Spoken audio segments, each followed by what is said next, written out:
to the Barrio, kay Sir Jess Briones, ang masipag na nurse, at kay Ma'am Annabel Ragos na siya pong aking vaccinator kahapon. So far, ilang oras na po yun simula kahapong nagpa-inject ako ng 3:00. Ang nararamdaman ko lamang po ay medyo masakit talaga itong braso. Yan po'y karaniwang nakikita natin na kahit sa mansino, pag kay tinurukan, ay masakit talaga ang braso mo. Pero tolerable naman po yan. Lagyan mo lang ng mga warm compress at mawawala yan din after mga 2 days. Kaya yan po ay wag kayong matakot magpabakuna. Iba na ang protektado. Kaya wag po tayong maniniwala sa mga sabi-sabi, mga fake news. At ilan na po ang ating po pala nung National Vaccination Day ng ating probinsya dito sa Marinduque, sa pamumuno ni Provincial DOH Officer Dr. Rachel Rowena Garcia, ay ang total po pala na nabakunahan sa loob ng 3 araw from November 29 hanggang December 1 ay 32,403. Marami po yun. Sa Buwak po ay 7,668. Sa Buena Vista ay 3,446. Sa Gasan ay 6,113. Sa Mugpog ay 3,277. At sa Santa Cruz ay 6,147. So ang percentage na po pala ng ating bakuna dito sa niyan ay almost 34.89%. Pero hindi po yan. Ang target po natin ay dapat ay itaas pa po natin yan gawa ng para po maabot natin yung tinatawag na herd immunity. Sana po lahat tayo ay bakunado para kung may dumating mga ibang variants, hindi tayo masyadong matatakot at tayo ay protektado na. So, kaya kung kayo po ay nagadalawang isip pa, marami po kasing pumunta sa akin, sinatanong, ako po ay may bakuna po dyan ay sa center, ako po ba gagapa bakuna, ako po ay high blood. Kung kay high blood, magpababa ka muna ng blood pressure bago ka mabakunahan. Chine-check naman po ni na Dr. Marquez Jr. at Dr. Menchi Pondibida ang mga pasyente dyan sa Santa Cruz bago bakunahan. Kaya wag po kayong mag-alala at nandyan po sila. Lahat po ng mga municipal health officers natin sa buong Marinduque ay ready po sila. Sina Dr. Agrate sa Buena Vista, si Dr. Muhi sa Mugpog, Dr. Villarreal sa Gasan, at sa Torrijos po si Dr. Mangunay. Sila po'y parating ready para mag-serve po sa inyong lahat na gustong magpabakuna. Kaya huwag po kayong magdalawang isip. At yung po ating mga public health nurses, DOH nurses, mga midwife, ay trained po talaga sila sa pagbabakuna at alam po nila kung anong gagawin kung sakali mang magkaroon ng mga side effect. So, ano pang hinihintay po ninyo? Pagka po mayroong bakuna sa schedule sa inyo, magpabakuna na po kayo. Iba na po ang protektado. Dumako naman po tayo dyan para po akong walang balita ngayon sa African swine fever dito sa Marinduque, pero nakikita ko po ang ating mga barangay na napakasisipag na tumaod dun sa kanilang mga checkpoint sa bawal ang papasok at lalabas ng barangay ng mga may karning baboy, pero tine-check po nila lahat yung pumapasok na sasakyan. Pero ang sabi ko nga po nung nakaraang Sabado na pwede po tayong kumain ng karning baboy kasi yan po naman ay hindi nakakaapekto yung African swine fever sa ating kalusugan. Kaya po pwede po tayong kumain, wag po tayong mag-alala kasi meron pa pong mga hindi takot ko kumain kasi ako'y nag-order ng longganisa, ay ang binigay sa akin ay chicken longganisa kasi hindi nga raw pwede ang baboy. Pero hindi po, okay lang po kayong kumain ng baboy. Pero sana po ay yung ating mga magbababoy ay ay mawala na yung ating problemang ganyan na parang ang kinovid naman ay ang mga baboy. So sana naman ay kung mawala man ang COVID sa atin ay sana ay mawala na rin yan ang mga African swine fever sa ating lalawigan. So sumunod na lamang po tayo kung ano ang dapat ipatupad ng Provincial Veterinary Office ni Dr. Josue Victoria. Ngayon po naman ay konting obserbasyon ko lamang po. Napansin po ba ninyo nung nagdaang buwan o linggo pa, marami tayong reported cases ng vehicular accident na involve ay motorsiklo. Napansin po ba niyo, nakakalungkot na nung ito pa kasi dapat ay nung Sabado pa, ay brown out nung Sabado. Nung nakaraan Lunes pa, ay ang kaibigan nating si Brad June Ricaport, BPK at lay minister ay naaksidente at dead on arrival sa hospital dahil sa nakabanggaan na kapwa nakamotor, at yung isa pong dati naming municipal health officer dyan sa Buwak ay naaksidente rin sa motor. Para po sa tingin ko po ay mas maganda na suriing muli at ipatupad ng maigi ang batas sa safety measures ng mga nakamotor o two-wheel drive. Kasi po nakikita ko po, kailangan talaga ay magsuot ng helmet kung tayo ay tatakbo. Ang kaso po, marami akong nakikita, ang nilalagyan ng helmet ay ang siko. Baka takot na mapilayan ang siko pero hindi natatakot mabaak ang ulo. Kaya sana naman ay mag-helmet kayo. Ipatupad yung pagsuot ng helmet pag tayo ay naka-motorsiklo. Para naman, kasi pag kayo naka-motorsiklo at naka-helmet, kung tumama man ang ulo mo, less ang injury na matatamo mo kasi meron kang protection. So, yun po ay kailangan nating isipin. Yan po para sa sarili nating kaligtasan at hindi yan sa kaligtasan ng iba, ng pulis na nagsisita. Hindi po.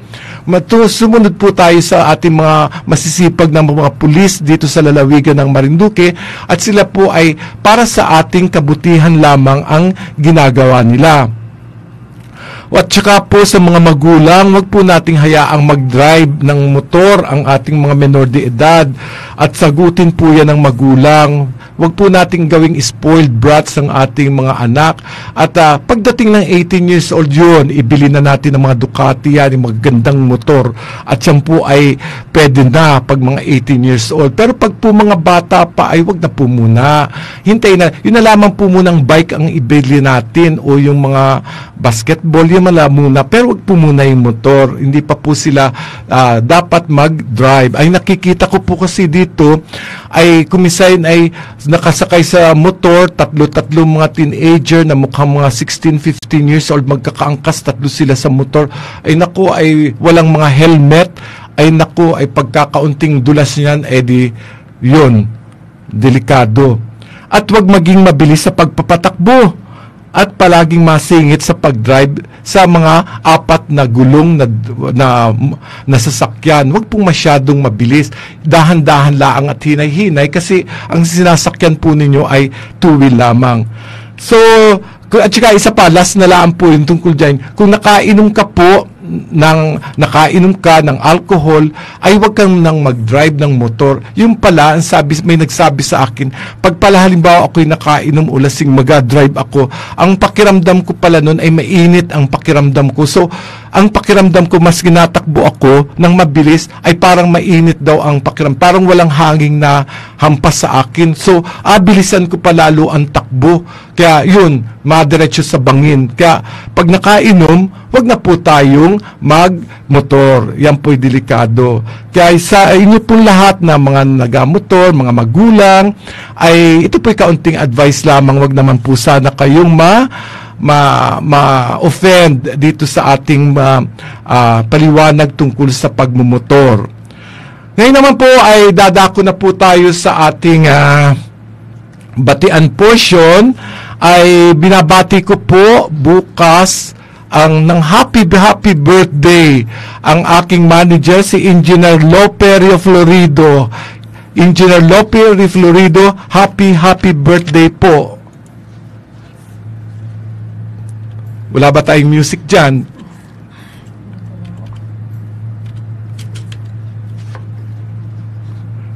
Engineer Lope Florido, happy birthday po bukas. At happy fiesta na rin po sa Mateatuya. Maligayang bati sa iyong karawan. Happy birthday, happy birthday. Maligayang bati sa iyong karawan. Happy birthday to you. Ang inaway pagpalain ka ng buong may kapal.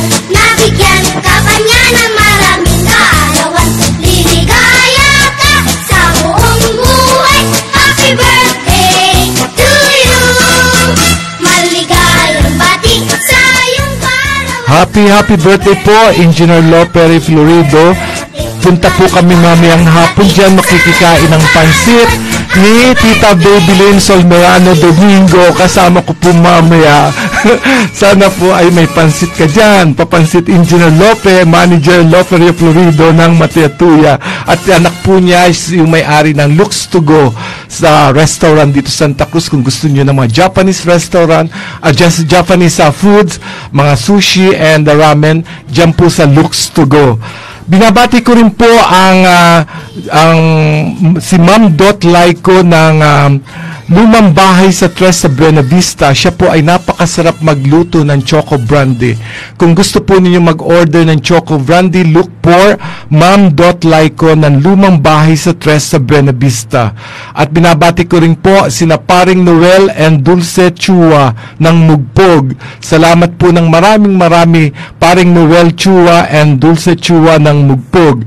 At sa ating bata at pinakabatang konsihal at masipag na konsihal ng bayan ng Buwak, si Konsihal Tino Manrique. Hi po, Konsihal Tino Manrique. At sa mga barangay captain po natin, si Captain Jaime Reblesa po ng Kasili, Captain Esperjon Fidelino ng Biga, Captain Virgilio de Luna ng Lipa, kumusta po? At sa Maniwaya po, kumusta po si Kapitan Ryan Cocoy Ritardo? At gusto ko pong batiin si Lola Sayong Rosario Rico Hermoso, asawa po ng dating kapitan ng barangay na po, na ang sabi sa akin parati siyang nakikinig. Lola Sayong Rosario Rico Hermoso ng Napo. At si Miriam Recanya, kumusta po kayo dyan sa Manapo? Sana po'y nakinig kayo ngayon kasi last Saturday na walang po tayo gawa ng brownout. At kay Kaigo Revillosa ng Banahaw, kumusta po kayo dyan? So yun po ang ating mga pagbati po ngayong araw na ito. At salamat po kay Mary Jane Natal Pulilio, thanks for watching, and Elmer Peregrin, Mark Ariel Ordiliano, and kay paring Romulo Rehinio. Talaga po siya parating nakikinig, at sa kanyang anak na inaanak ko, si Jeremiah Rehinio, si Denise Solmerano Domingo, kumusta po? At si Lourdes Achuria, have a blessed Saturday po, God bless. At Santino Laturena, nawala po ang live sa Marinduque News. Nawalan daw po ng internet dito. Si Ma'am Mylen Chavez Dion at Sonia Porleriego, si Ma'am Leti Rivamonte, Ma'am Edith Grimaldo, si Engineer Marilyn Manrique, kumusta po? At gusto ko pong kumustahin si Ka-Adiling Ricaport at si anak niyan si Adelaida Hashimoto na nasa Tokyo, Japan, na nag-text sa akin o nag-message, bakit doktor wala ka nung Sabado? Ano po ang nangyari? Hanap po ako ng hanap dito sa Tokyo nung iyong FB Live ay wala po. So, nag-brown out po dito sa Santa Cruz, kami po'y wala. Kaya, pero meron po sa Buwak. So, salamat po Ka-Adiling Ricaport dyan sa Tokyo, Japan. Kay Ma'am Claire Sulweta, pinagpalang araw din sa iyo. Keep safe always. So, yun po ang ating salamat po sa inyong mga pakinig sa akin ngayon. Sana po ay mayroon po kayong natutunan man lamang kahit konti dito sa ating programa na Doc Tito Rejano na. At alam ko po na sa ngayon ay parati tayong nasa lakaran, pero wag tandaan po natin na parati tayong mag-ingat kahit tayo ay nakikita ko kasi sa mga post ng mga sa gabi, lalo sa gabi sa mga pagdiriwan ng mga Christmas lights sa bawat bayan, nakikita ko wala ng social distancing, pero ang importante, kahit walang social distancing, ay parati tayong naka-face mask. Kasi importante po sa lahat ay face mask. Kaya yan po ay wag nating kalimutan na kahit yan pong face mask na yan, ayan po ay panglaban natin. Kahit tayo may kausap na may, halimbawa, may simptomas, ay talagang tayo ay poprotektahan yan. At saka, importante talaga, inuulit ko, ay magpabakuna kayo kung kinakailangan. Kasi kung hindi kayo bakunado, ay hindi kayo protektado. So, yun po ang aking programa ngayon. Sana po sa Sabado ay meron pa rin po tayo at hindi mag-brown out sa Sabado. At ako po ay nagpapasalamat at sa kasalukuyan po na ngayon ay 0 ang kaso natin ng COVID dito sa Marinduque at sana po ituloy-tuloy na yan at magbabalik po tayo na ng January sasalubungin ang 2022 na maligaya, ligtas sa anumang kapahamakan at ligtas sa anumang sakit na katulad ng COVID. Kaya po, sino pa po ang Advance Merry Christmas kay Sir Joseph and Randy Rosero. Sir Joseph Computer. Advance Merry Christmas po. So yan po at maraming pong salamat sa inyong pakikinig. Sana po naman ay sana po wag kayong iiwanan dito sa programang Doc Tito Rejano na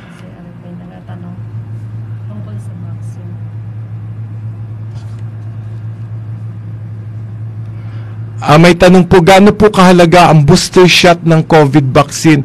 Napaka-importante po ng booster shot kasi yan po ay kumbaga sa na kapag bakuna po tayo ng 2 shot, pero kailangan po talaga ay may masalubong na vaccine dun sa nauna na natin para completely and fully immunize na tayo dun sa COVID virus. Kaya napakahalaga po yung booster dose na tinatawag natin. Ano po? Kay Ma'am Lorena Robles Quisana, ang ating pong masipag na barangay nutrition scholar. Kumusta na po? At yung mga BNS po natin, kumusta po? Kay Jess Mamplata, kumusta po? Good morning. So, sa inyo pong lahat na mga kababayan ko, hanggang sa Sabado pong muli, happy birthday to Micaela Lasso Pereda ng Bantay Buwak and belated naman kay Glenn Leal ng Bantad. Happy birthday Micaela Lasso Pereda and Glenn Leal ng Bantad dyan sa Buwak. Happy birthday. Wish you all the best. Hanggang sa Sabado pong muli, let's all pray for COVID-free Marinduque. Wala pong iwanan. Merry Christmas and a Happy New Year, everyone. Doc Tito Rejano na. God bless everyone. Great. Ako po si Dr. Tito Rejano, tubong Santa Cruz at purong Marinduqueño ay nag-aanyayad na pakinggan at panoorin ang ating programang Doc Tito Rejano na tuwing araw ng Sabado, alas 10 ng umaga sa radyo natin Santa Cruz 104.5 at Marinduque News Lucky 7 Channel 3. Doc Tito Rejano na